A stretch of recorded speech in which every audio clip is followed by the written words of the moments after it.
హల్లెలూయా. క్రీస్తునందు ప్రియమైన సంఘమా, దేవుని యొక్క శక్తివంతమైన నామమును బట్టి, ఆత్మదేవుని మహాకృపను బట్టి ఉదయకాల ప్రార్థన ఆరాధన నిమిత్తమై చేరి వచ్చిన మీ అందరికీ క్రీస్తు యేసు నామములో శుభములు సమాధానములు కలుగును గాక. ఆమేన్. నేటి ఉదయకాల ప్రార్థన ఆరాధన నిమిత్తమై పరిశుద్ధాత్మ దేవుడు మనకు అనుగ్రహించిన వాక్య భాగములు తద్రీతిగా ఉన్నవి. మత్తయి సువార్త 11వ అధ్యాయము 20వ వచన ప్రారంభము. పిమ్మట ఏ ఏ పట్టణములలో ఆయన విస్తారమైన అద్భుతములు చేసెనో ఆ పట్టణముల వారు మారు మనస్సు పొందకపోవటం వలన ఆయన వారిని ఇట్లు గద్దింపసాగెను. అయ్యో కొరాజీనా, అయ్యో బేత్సయిదా, మీ మధ్యను చేయబడిన అద్భుతములు తూరు సీదోను పట్టణములో చేయబడిన ఎడల ఆ పట్టణములు వారు పూర్వమే గోనె పట్ట కట్టుకొని బూడిద వేసుకొని మారు మనసు పొందియుందురు. విమర్శ దినమందు మీ గతి కంటే తూరు సీదోను పట్టణముల వారి గతి ఓర్వ తగినదయ్యుండునని మీతో చెప్పుచున్నాను. కపెర్నహూమా, ఆకాశము పట్టణకు హెచ్చింపబడిదవా, నీవు పాతాళము వరకు దిగిపోయినవు. నీలో చేయబడిన అద్భుతములు సొదొములో చేయబడినది నేటి వరకు నిలిచియుండును. విమర్శ దినమందు నీ గతి కంటే సొదొమ దేశపు వారి గతి ఓర్వ తగినదయ్యుండునని మీతో చెప్పుచున్నారు అనెను. దేవుడి పరిశుద్ధ వాక్యమును దీవించి ఆశీర్వదించును గాక. ఆమేన్. క్రీస్తునందు ప్రియమైన సంఘమా, దేవాతి దేవుని మహాకృపను బట్టి ఉదయకాల ప్రార్థన ఆరాధన నిమిత్తమై ఆత్మదేవుడు మనతో మాట్లాడుతున్నటువంటి సత్యములను ఈ రీతిగా మనం ధ్యానిస్తూ వస్తున్నాం. మారు మనస్సు, పశ్చాత్తాపము. దేవుడు వేదనతో మాట్లాడుతున్నటువంటి విషయము. మానవుని యొక్క నైజమును బట్టి వారికి మారు మనస్సు పశ్చాత్తాపము కలుగ చేయటానికి ఆయన దేవుని యొక్క అద్భుతమైన శక్తిని చూపించిన స్థితి కొరాజీనులో ఆయన అనేకములైన అద్భుతాలు చేశారని, అద్భుతాలు చేసినప్పటికీ ఆయన యొక్క మహిమను కనుగొనలేక, దేవుని యొక్క శక్తిని కనుగొనలేక మారు మనసు పొందని వారిగా ఉన్న వారిని గురించి దేవుడు ఈ దినాన మనతో మాట్లాడుతున్నారు. మారు మనస్సు నాకు సంబంధించినంత వరకు ఎక్కడైతే వారికి సువార్త పాఠవము చెప్పబడుతున్నదో, ఆ సువార్త పాఠము చెప్పబడుతున్నటువంటి ప్రాంతంలో వారు వినిన పిదప, దేవుని యొక్క అద్భుతములు వారు చూచిన పిదప మారు మనసు పొందని ఎడల, పశ్చాత్తాపం పొందని ఎడల వారికి దేవుని యొక్క సన్నిధిలో విమర్శ దినమందు తీర్పులో వారు పనిష్మెంట్ పొందుతారని దేవుడు తెలియజేస్తున్నాడు. ఆయన యోచించినటువంటి ప్రతి పరిస్థితిని మన ముందు ఉంచుతున్నారు. ఎక్కడెక్కడైతే ఆయన ఆ యొక్క అద్భుతములు చేసినప్పుడు వారు వాటిని గ్రహించి పశ్చాత్తాపంతో ఉన్నారో ఆ ప్రాంతాల గురించి దేవుడు మాట్లాడుతూ, తూరు సీదోను ప్రాంతములలో ఉన్నటువంటి ఆయన చేసిన అద్భుతములను బట్టి అక్కడ మారు మనస్సు పొందినటువంటి వ్యక్తుల గురించి దేవుడు మాట్లాడారు. అదే రీతిగా దేవాతి దేవుడు చెప్పనటువంటి, సువార్తీకరణ లేనటువంటి ప్రాంతాన్ని తీసుకొని వచ్చారు. ఆ ప్రాంతంలో ఉన్న వారికి సువార్తీకరణ లేదని, వారు మారు మనస్సు పొందలేకపోయి మరణములకు గురి కాబడ్డారని ఆయన తెలియజేసినటువంటి సొదొమ గొమొర్రా గురించి కూడా దేవుడు వివరంగా 3 భాగాలని ఇది మనతో ఉంచుతున్నారు. అద్భుతములు చేయబడిన ప్రాంతంలో, సువార్తీకరణ చేయబడిన ప్రాంతంలో వారిలో మారు మనస్సు రాలేదు. తూరు సీదోను ప్రాంతంలో సువార్తీకరణ జరిగినది, వారిలో మారు మనసు వచ్చిందని దేవుడు యోచించారు. బెత్షెదాలో కూడా అదే రీతిగా ఏ ప్రాంతంలో వారి యొక్క మనస్తత్వం బట్టి దేవుడు చెప్తున్నాడు, సొదొమ గొమొర్రా వారు ఏ రీతిగా నాశనం అయ్యారంటే వారికి సువార్థీకరణ లేకపోవటం వల్ల వారు నాశనం అయ్యారని చెప్తున్నాడు. కాబట్టి మనం ఏ గుంపులో ఉన్నామో దేవాతి దేవుడు ఈ దినాన మనకు తెలియజేస్తున్నాడు. మనకైతే సువార్థీకరణ జరుగుతున్నది, యేసుక్రీస్తు లోక రక్షకుడని బోధింపబడుతున్నది, ఆయనే నిజమైన దేవుడని, నిత్య జీవమునకు వారసులను చేసే దేవుడని వాక్యము బోధిస్తుండగా మనము చూస్తూ వస్తున్నాం. తద్రీతిగా మన యొక్క ఆత్మీయతలో బలపరచబడినటువంటి ప్రతి పరిస్థితిని దేవుడు ఈ దినాన మనతో మాట్లాడుతుండగా మనము ఏ గుంపులోకి వస్తున్నామో దేవుడు ఈ దినాన మనతో మాట్లాడుతున్నాడు. మారు మనస్సు పశ్చాత్తాపముల గురించి దేవుడు మాట్లాడిన స్థితిని మనము చూస్తూ వస్తున్నాం. లూకా సువార్త 10వ అధ్యాయము 13వ వచనాన్ని మనం ఒకసారి గుర్తు చేసుకుంటున్నాం. లూకా సువార్త 10వ అధ్యాయము 13వ వచనాన్ని మనము చదువుకుంటూ వస్తున్నాం. లూకా సువార్త 10వ అధ్యాయము 13వ వచనము. అయ్యో కొరాజీనా, అయ్యో బేత్సయిదా, మీ మధ్య చేయబడిన అద్భుతములు సీదోను పట్టణం, తూరు సీదోను పట్టణములలో చేయబడిన ఆ పట్టణముల వారు పూర్వమే గోరు పట్టగట్టుకొని బూడిద వేసుకొని కూర్చోండి మారు మనసు పొంది ఉందరు. అయినను విమర్శ కాలమునందు మీ గతి కంటే తూరు సీదోను పట్టణముల వారి గతి ఓర్వ తగినదై ఉండను. ఓ కపెర్నహూమా, ఆకాశము మట్టుకు హెచ్చింపబడిన దానా, నీవు పాతాళం వరకు దిగిపోయినవు. మీ మాట వినువాడు నా మాట వినును, మీ మాట వినువాడు నా మాట వినును. మిమ్మల్ని నిరాకరించువాడు నన్ను నిరాకరించును, నన్ను నిరాకరించువాడు నన్ను పంపిన వారిని నిరాకరించును అనెను. సువార్థీకరణలో అద్భుతాన్ని దేవుడు చెబుతున్నాడు.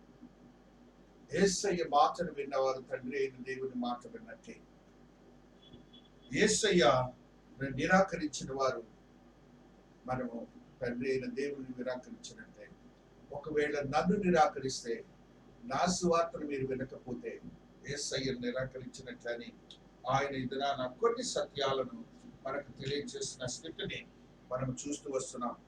సీదోను గురించి దేవుడు మాట్లాడారు. సీదోనులో ఉన్నటువంటి ఒక శక్తివంతమైన స్థితిని ఆత్మదేవుడు ఈ దినాన మనతో తెలియజేస్తున్నాడు. 15:26లో మత్తయి, ఆయన ఇశ్రాయేలు ఇంటి వారై నశించిన గొర్రెలెద్దు కానీ మరి ఎవరెందుకు నేను పంపబడలేదను. అయినను ఆమె వచ్చి ఆయనకు మ్రొక్కి, ప్రభువా నాకు సహాయం చేయమని అడిగను. ఆ స్త్రీ ఎక్కడి నుంచి వచ్చిందంటే, యేసు అక్కడి నుండి బయలుదేరి తూరు సీదోనుల ప్రాంతముకు వెళ్ళగా ఇదిగో ప్రాంతంలో కనాను స్త్రీ ఒకటి వచ్చి, ప్రభువా దావీదు కుమారుడా నన్ను కరుణింపుము, నా కుమార్తె దయ్యము బట్టి బహు బాధపడుచున్నదని కేకలు వేసెను. సీదోను ప్రాంతంలో ఉన్న వ్యక్తులకు ఉన్నటువంటి ఆలోచన సరళి గురించి దేవుడు మాట్లాడుతున్నాడు. కొద్దిపాటి దేవుని యొక్క వాక్యము తెలిసి ఉండి వినినటువంటి సీదోను ప్రాంతముల వంటి వారే మన ప్రాంతంలో ఉన్నటువంటి అన్యులుగా రక్షణలోనికి వచ్చినటువంటి వారు. దేవునికి ఒకసారి స్తోత్రాలు చెప్పండి. వారు కొద్దిపాటి వాక్యమే విన్నారు, దేవుని యొక్క వాక్యము. ఆ కొద్దిపాటి వాక్యముతోనే వారు రక్షణానందంలోనికి స్థిరపరచబడటానికి ప్రభులు వారి సన్నిధికి వచ్చి రక్షించబడినట్లుగా మనం చూస్తున్నాం. అలాగే రక్షింపబడిన వారి గురించి దేవుడు ఎంతగానో మెచ్చుకుంటున్నారు. అటు అన్ని కుటుంబాల వారి గురించి దేవుడు మెచ్చుకుంటున్నారు. చూడండి, ఆ స్త్రీ దేవుని యొక్క మాట్లాడుతున్నటువంటి మాటని మనము చూస్తూ వస్తున్నాం. ఆయన ఇశ్రాయేలు ఇంటి వారై నశించిన గొర్రెలందుకు కానీ మరి ఎవరి ఎందుకు నేను పంపబడలేదను. అయినను ఆమె వచ్చి ఆయనకు మ్రొక్కి, ప్రభువా నాకు సహాయం చేయమని అడిగినావు. ఏదేమైనా సరే నువ్వు దేనికి వచ్చావో నాకు అనవసరం, నువ్వు నాకు సహాయం చేయాల్సిందే. నా బిడ్డకు మీరు రక్షణ ఇవ్వవలసిందే, నా బిడ్డను మీరు ఆశీర్వదించవలసిందే, నా బిడ్డ యొక్క శరీరంలోకి అపవాదం చొచ్చుకొని ఉన్నాడు అని దేవుడు త్రోసి వేసినా కూడా ఆ స్త్రీ దేవుని వదిలిపెట్టకుండా దేవుని కొరకు ఆ బిడ్డను పశ్చాత్తాపంతో మారు మనసుతో మాట్లాడిన తూరు సీదోర్లను గుర్తు చేస్తున్నాడు. వాళ్ళకేం తెలియదు, అద్భుతాలే తెలియదు, విన్నదంతే. వాళ్ళైతే వాళ్ళ ముందే చేశాడు అనేక అద్భుతాలు దేవుడు, పురాజీన మెస్సైనా. కానీ వారికి మారు మనసు లేని స్థితిని దేవుడు గ్రహించినట్లుగా మనం చూస్తున్నాం. ఆమె అంటున్న మాట చూడండి, ఆమె నిజమే ప్రభు, ఆ కుక్క పిల్లలు కూడా తమ యజమానుల బల్ల మీద నుండి పండు మొక్కలు తినడు కదా అని దేవుని యజమానుడిగా మాట్లాడుతూ విశ్వాసమును వ్యక్తపరిచినట్లుగా మనం చూస్తూ వస్తున్నాం. అటు విశ్వాసాన్ని చూసి దేవుడు ఒక అద్భుతాన్ని ఆ ప్రాంతంలో చేశారని మనము గ్రహిస్తూ వస్తున్నాం.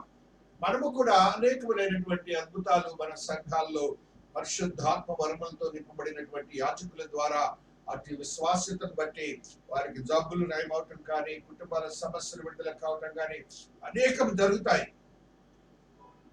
కానీ దేవుని కొరకు స్థిరపరచబడిన విశ్వాసంలో జీవించలేకపోతున్నారని దేవుడు ఈ దినాన మనతో మాట్లాడుతున్నాడు.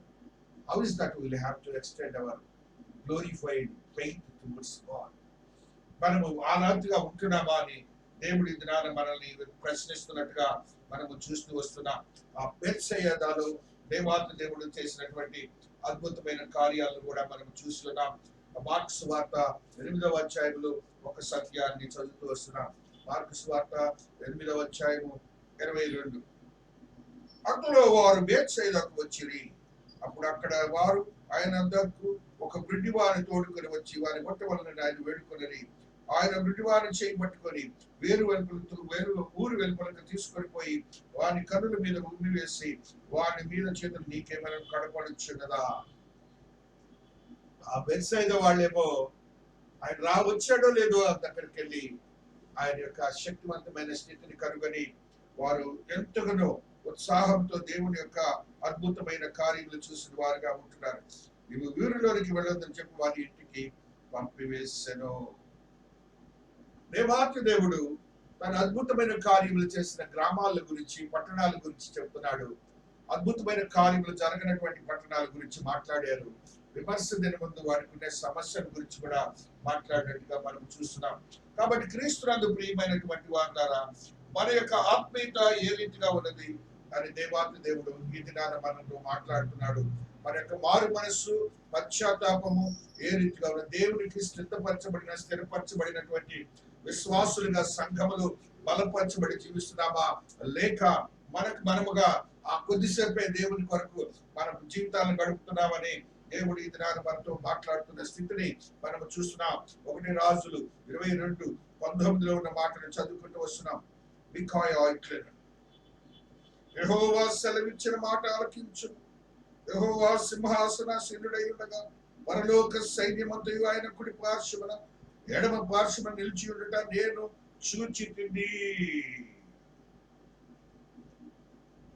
దేవుని యొక్క అద్భుతమైనటువంటి స్థితిని మికాయా ప్రవక్త చూసినట్లుగా చూసి ఆయన యొక్క అద్భుతాన్ని చూసి ఆయన యొక్క విశ్వాసతను కనుపరిచిన విధానాన్ని కూడా మనం గమనిస్తూ ఉన్నాం. అనగా ఆయన నిజమైన దేవుడిని తెలియచేయడానికి ఇట్టి అద్భుతాలు మనం చూస్తూ వస్తున్నాం. అదే రీతిగా పాపము బయటపడుట, పశ్చాత్తాపం అనగానే అప్పుడు ఏం జరుగుతుందంటే పశ్చాత్తాపంలో పాపము బయటికి పడుతుంది. ఆ పాపము బయటపడ్డప్పుడు దేవునితో అతి సమీపమైనటువంటి విశ్వాసంగా ఉంటాం. 30వ అధ్యాయం యెషయా గ్రంథము 1వ వచనాన్ని చదువుకుంటున్నాం. యెహోవా వాక్కు ఇదే, లోబడని పిల్లలకు శ్రమ, అనగా పశ్చాత్తాపం లేని వారికి శ్రమ. పాపము కూర్చుకున్నట్లుగా వారు నన్ను అడుగక ఆలోచన చేయుదురు. పశ్చాత్తాపం లేవారు పాపము ప్లస్ పాపము. నా ఆత్మ నియమింపుని సంధి చేసుకుందరు. పరిశుద్ధాత్మతో నియమింపబడినటువంటి సంధి అనగా దురాత్మతో సంధి చేసుకుంటారు.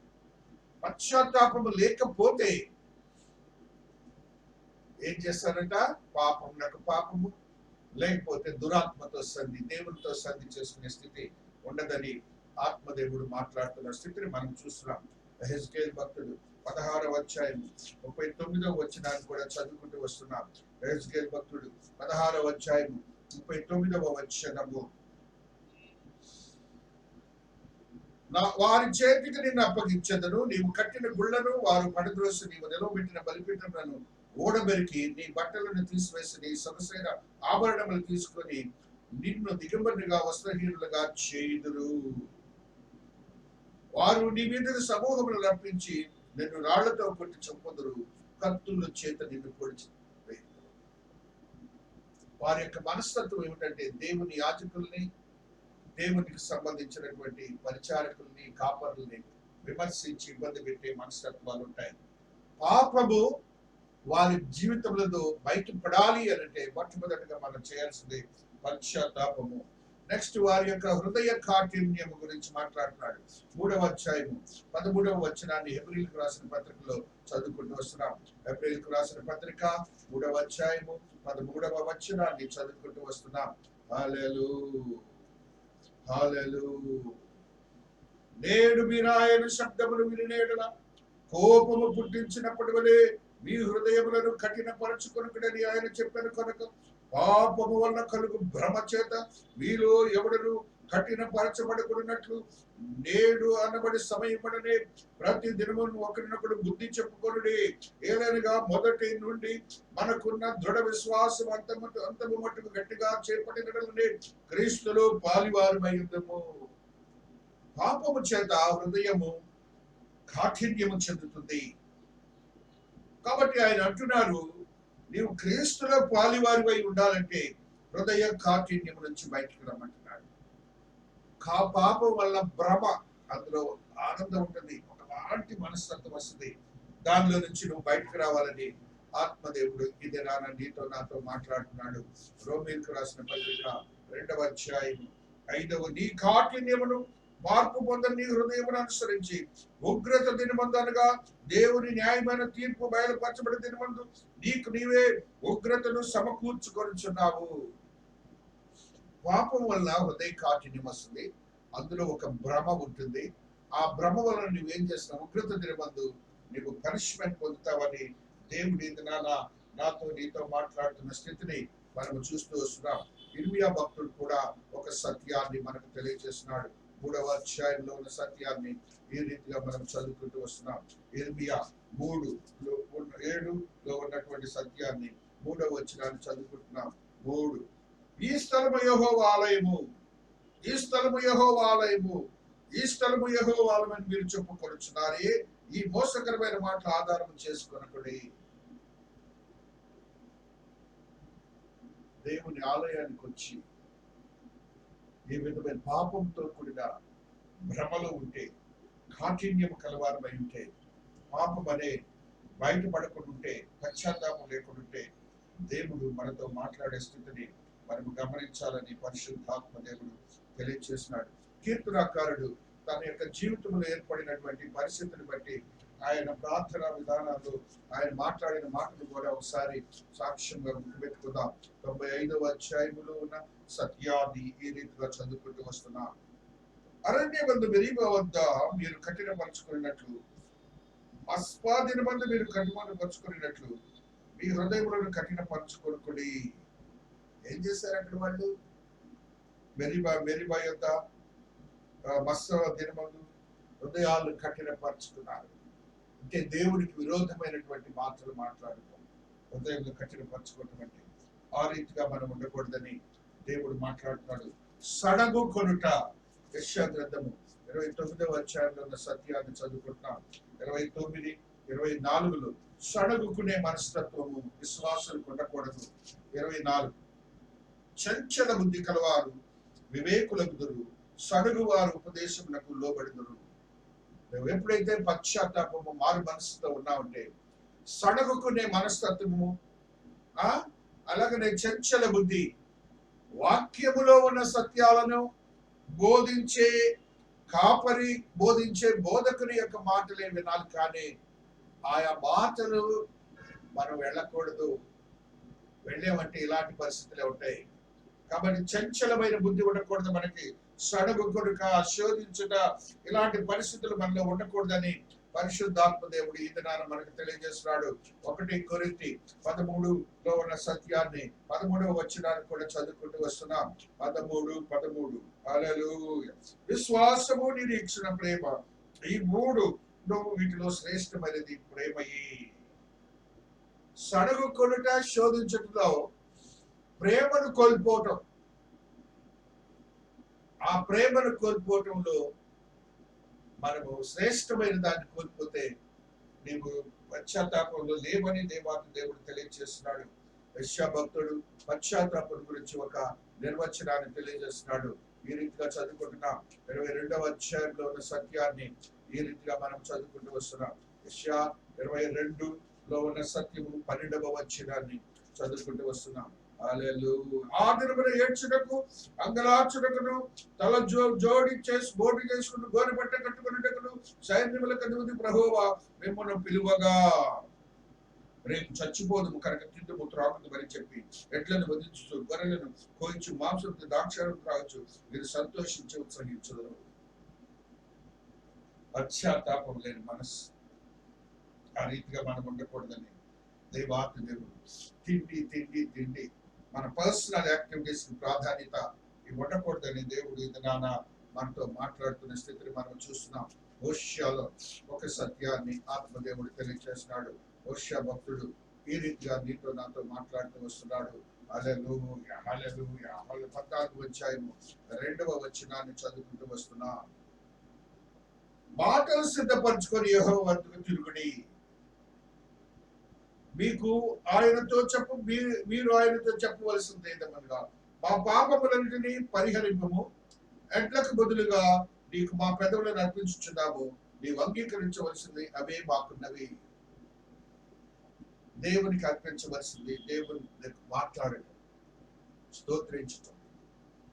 అయ్యా నా దగ్గర ఇవే ఉన్నవి, మా పాపములను పరిహరించు, మీకు తెలియని స్థితి ఏదైనా ఉంటే మేము చేస్తుంటే మమ్మల్ని క్షమించమని దేవుని అడగాలని పరిశుద్ధాత్మ దేవుడు మనతో ఈ దినాలు మాట్లాడుతున్నాడు. యెహెజ్కేలు భక్తుడు 14వ అధ్యాయము 2వ వచనంలో ఒక సత్యాన్ని తెలియజేస్తున్నాడు.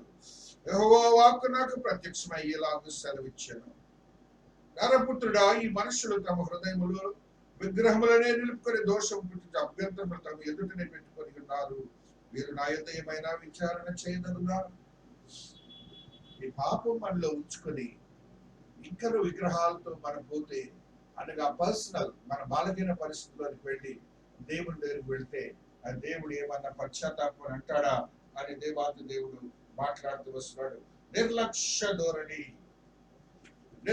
ధోరణి 2 పేతురులో మాట్లాడుతున్నాడు. చూడండి, మన యొక్క జీవితంలో దేవుని యొక్క నిర్లక్ష్యము, దేవుని యొక్క ఆత్మీయతలో బలపరచబడిన స్థితి మనకొని మనంగా నిర్లక్ష్యంగా మనంగా ఉన్నట్టు ఆలోచన సరళిని పెంచుకుంటాం.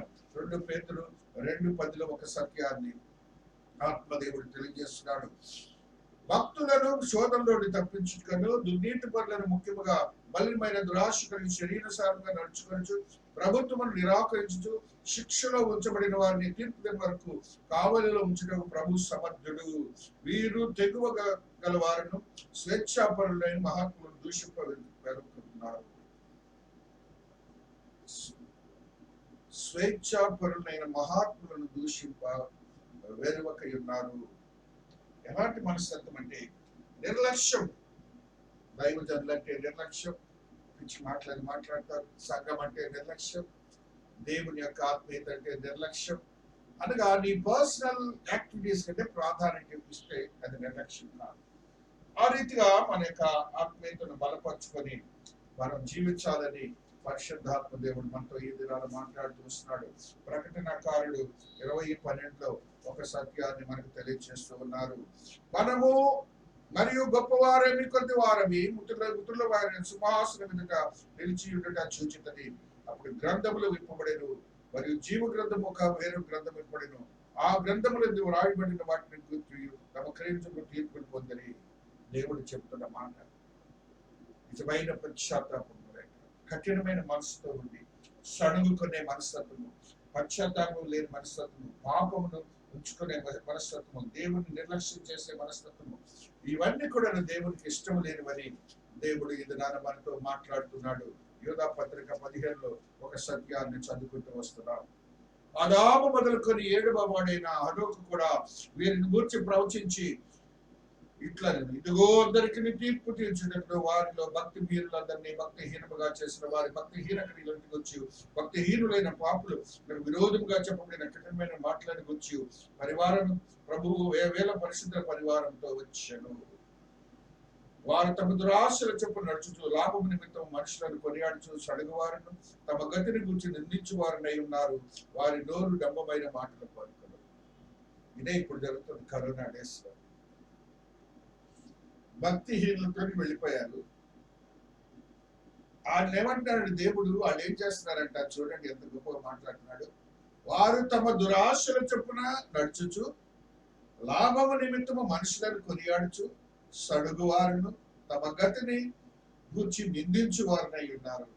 చచ్చిపోతారు, రోగం వస్తారు. నిందించు వారినై ఉన్నారు. డంబపు మాటలు, నోరు డంబపు మాటలు చెప్పేవారు. ఈ నాలెడ్జ్ భక్తిహీనతలో నుంచి వస్తుంది, పాపములో నుంచి వస్తుంది. ఈ నాలెడ్జ్ వచ్చిందంటే నువ్వు పాపంతో ఉండవని, గో టు దట్ ఎక్స్టెంట్, నువ్వు తీర్పులోకి వస్తావు. కాబట్టి దేవుడు ఇద్దరు మనతో స్పష్టంగా మాట్లాడుతున్నాడు. నిజమైన పశ్చాత్తాపం కావాలి, నిజమైన మారు మనసు కావాలి అని దేవుడు ఇద్దరు మనతో మాట్లాడుతున్న స్థితిని మనం చూస్తున్నాం. దేవుడి పరిశుద్ధ వాక్యమును దీవించి ఆశీర్వదించును గాక. ఆమేన్. ప్రార్థించుకుందాము. శక్తివంతమైన దేవా, మీ పాద సన్నిధిలో ఉన్నాం తండ్రి. ఈ ఉదయకాల సమయంలో ఆయన మీరు మాతో మాట్లాడిన విధానాన్ని బట్టి స్తోత్రాలు. విశ్వాస జీవితంలో నాయన మేము జీవిస్తున్నాం. అయినప్పటికీ నిజమైన పశ్చాత్తాపము, మారు మనస్సు లేక మా నీతియుక్తమైన జీవితమును కొనసాగించలేకపోతున్నాం. నైనా సడుగుకునే స్థితి నైనా మాలో ఉందేమో క్షమించండి. నైనా నిర్లక్ష్య ధోరణి, కఠినమైన మనస్సు నైనా మాలో ఉంటే క్షమించండి. నాయన నిజమైన పాపము, నిజమైన పశ్చాత్తాపం మాలో ఉంటే నాయనా మీరు క్షమిస్తారని చెప్పారు. నాయన అంటే క్షమాపణ పశ్చాత్తాపం ద్వారా ఆ నిజమైన పాపమును తీసివేయండి స్వామి. తీర్పులోనికి రాని బిడ్డలుగా నా బిడ్డలను మీరు ఉంచినందుకు స్తోత్రాలు చెల్లించుకుంటున్నా. అయినా మీ కృపలో భక్తి భక్తపరచండి. భక్తిహీనతలోనికి వెళ్ళి నాయన మాకు మేముగా యోచించుకొని విమర్శించే వారముగా ఉండక, నిందలు మోపే వారముగా ఉండక మమ్మల్ని భద్రపరచండి. మా నోట డంబపు మాటలు లేకుండా చేయండి స్వామి. అయినా మీరు గొప్ప దేవుడు అవుతండి. వాకిటి క్రియలన్నిటినీ నాయనా మీ రక్తము చేత శుద్ధీకరించి పవిత్రపరిచారు కదా. అట్టి స్థితిని మాకు అనుగ్రహించి మీరే మా దేవుడిని ఒక సాక్ష్యం అనుగ్రహించబడను గాక. ఈ దినములో జరుగుతున్న ప్రతి పనికి నాయనా మాకు మేముగా నాయన పాపములోనికి పడిపోతున్నామేమో, భక్తిహీనతలోనికి పడిపోతున్నామేమో, అపవాది యొక్క మనస్తత్వంలోనికి, ఆత్మలోనికి వెళుతున్నామేమోనని నాయన మీరు క్షమించండి. నాయనా మేము క్షమించండి. నా బిడ్డలను మీరు క్షమించండి స్వామి. ప్రతి విశ్వాసని, ప్రతి కుటుంబాన్ని మీ పాద సన్నిధిలో పెడుతున్నాను నాయనా. ఆశీర్వాదకరముగా మార్చినందుకు స్తోత్రాలు. కృపలు భద్రపరిచినందుకు స్తోత్రాలు.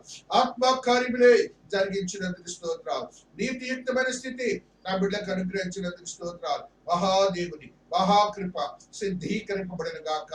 శక్తివంతమైన స్థితిగతులు అనుగ్రహించబడిన గాక.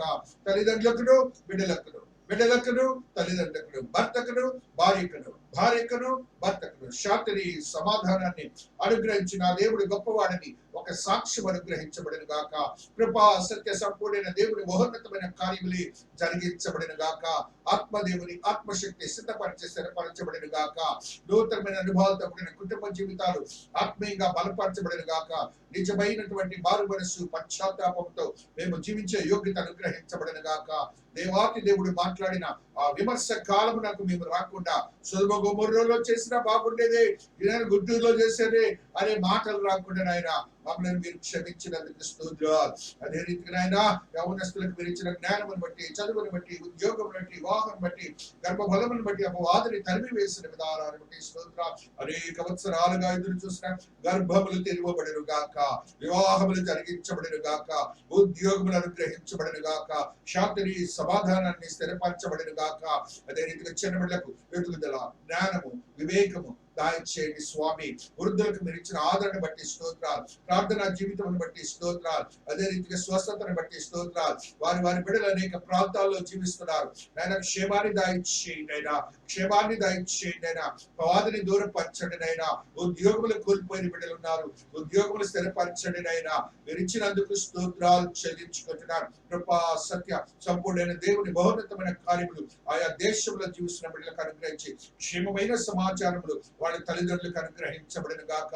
అమెరికా దేశం, ఇంగ్లాండ్ దేశం అయినా, అమెరికా దేశం, ఇంగ్లాండ్ దేశం, కువైట్ దేశం, మస్కట్ దేశం, రష్యా, జపాన్, చైనా దేశము, జర్మనీ దేశం, అనేక ప్రాంతాలు తండ్రి, Asian countries, African countries, European countries, Australian countries లో ఉన్నటువంటి ప్రతి బిడ్డ, అమెరికన్ కంట్రీస్ లో ఉన్న బిడ్డను ఆశ్చర్యకరంగా మార్చుకున్నందుకు స్తోత్రాలు. మీ కృపలో భద్రపరిచినందుకు కృతజ్ఞతాభివందనం. ఆ పట్టణాన్ని, దేశాన్ని, రాష్ట్రాన్ని, విశ్వాన్ని ఆశీర్వదించండి. శాంతిని అపవాది నుంచి దూరపరిచి, కరోనా నుంచి దూరపరిచి మీరే మహిమపరచబడిన గాక. అదే రీతిగా నాయన, మీరు గొప్ప దేవుడని మీరు అనుగ్రహించినటువంటి పట్టణమునకును నాయన, అధికారులకు, అధిపతులకు జ్ఞాన వివేకములు దయచేసి పరిపాలన సౌలభ్యంగా దయచేయండి నాయన. రోగములని నాయన ప్రార్థన అడిగిన బిడ్డల గురించి ప్రార్థిస్తున్నాను. వారి వారి కుటుంబంలో అపవాదిని బంధించి కరోనా నుంచి దూరపరచబడిన గాక, కరోనా నుంచి దూరపరచబడిన గాక, కరోనా నుంచి దూరపరచబడిన గాక. శక్తివంతమైన ఆరోగ్యమే దయచేయబడిన గాక. రక్తమును ప్రోక్షించి శుద్ధీకరించబడిన గాక. మహిమగల రాజులు నాయన, ఆర్థిక సమస్యలు ఉన్న వారు ఉన్నారు, చేతి పనులు చేస్తున్న వారు ఉన్నారు, దయచేయండి అయినా. ఆర్థిక స్తోమత దయచేసి ఉద్యోగములు చేస్తున్న వారు ఆయా పనుల నిమిత్తం వెళ్ళుచుండగా మీ కృప చూపుడనైనా, మీ కృప చూపుడనైనా, ఏ విధమైన అపవాది క్రియలకు చోటు లేకుండా చేయండి నాయన. నాయన కరోనాను దూరపరచండి. వ్యవసాయం చేస్తున్న బిడ్డలకు దూరంతర ఫలితం దాయించండి. కృపలో భద్రపరిచినందుకు స్తోత్రాలు. అయినా మంగళవారం, గురువారం, శనివారం జరుగుతున్న ఆరాధన క్రమంలో మీరు ఆశ్చర్యకరంగా మార్చుకున్నందుకు స్తోత్రాలు. మీ ఆత్మ కార్యములే జరిగించబడిన గాక, కృపలు భద్రపరచబడిన గాక, ఆత్మశక్తితో నింపబడిన గాక. ఆదివారం ఆరాధన, ప్రత్యక్ష ఆరాధన మీరు మహింపరచబడి ఉజ్జీవింపజేస్తున్నందుకు స్తోత్రాలు. సంస్కార ఆరాధన మీరు మహింపరచబడినందుకు స్తుతులు చెల్లించుకుంటూ ప్రభును తన కుమారుడైన యేసు నామమున బ్రతిమలాడి వేడుకొనొచ్చు నా తండ్రి, ఆమేన్. పరలోకమందున్న మా తండ్రి, నీ నామం పరిశుద్ధపరచబడిన గాక, నీ రాజ్యము వచ్చుగాక, నీ చిత్తము పరలోకమందు నెరవేర్చున్నట్లు భూమి యందు నెరవేరును గాక. మా అనుదినాహారం మాకు దయచేయండి. అడల అపరాధము చేసిన వారిని మేము క్షమించిన ప్రకారం మా అపరాధములను క్షమించము. శోధన నుండి కీడును రక్షించు. రాజ్యము, శక్తి, మహిమ నిరంతరము నీవై ఉన్నావు తండ్రి, ఆమేన్. మన తండ్రి అయిన దేవుని యొక్క ప్రేమ, కుమారుడైన యేసుక్రీస్తు ప్రభువు వారి కృప, పరిశుద్ధాత్మని యొక్క అన్యోన్య సహవాసము ఇక్కడ చేరిన ప్రతి బిడ్డకును, ప్రత్యేకించి త్రియేక దేవుని మందిరమునకును, చుట్టుపక్కల వారికి మరి ప్రత్యేకించి ఈ దిన ఆరాధనలో పాల్గొన్న ప్రతి ఆత్మకును, విశ్వాసకుని ఆత్మదేవుని శక్తి, కృప, దయ, కనికరము సదా తోడయుండి ఆశీర్వాదములతో నింపిన దేవుడు, కృపల్లో భద్రపరిచిన దేవుడు, ఆత్మతో శుద్ధీకరించిన దేవుడు, శక్తివంతమైన స్థితిగతులు అనుగ్రహించిన దేవుడు, నేటి కరోనా నుంచి ప్రపంచ మానవాళికి శాంతిని అనుగ్రహించిన దేవుడు, సంఘ పరిచర్యలను ఉజ్జీవింపజేసి త్రియేక దేవుని మందిరమును ఆయనకు సమీపంగా ఉంచుకున్న దేవుడు, సదా తోడయుండి ఆశీర్వాదములతో నింపబడునుగాక. ఆమేన్, ఆమేన్. Hallelujah, hallelujah. Power of the Lord is working wonder. Hallelujah. Stotra.